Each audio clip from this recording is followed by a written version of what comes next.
In this video, I'll show you how to add text on Instagram Reels at different times.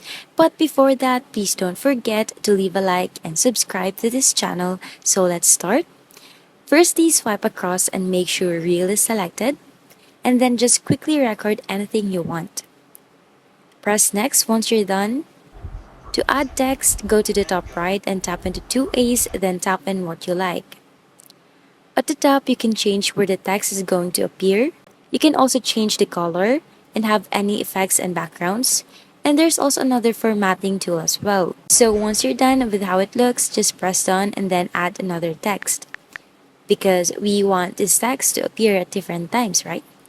To move them around the video, all you need to do is place your finger on it and just hold and drag it.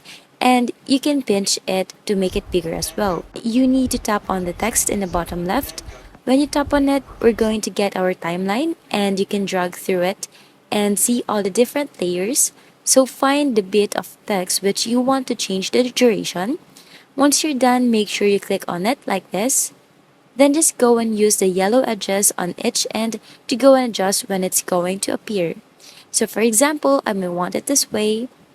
You can make further changes as well, and then you can put it to the start and press play. And we're now done. That's literally it, guys. I hope you found this helpful. Thanks for watching. Till next time, bye!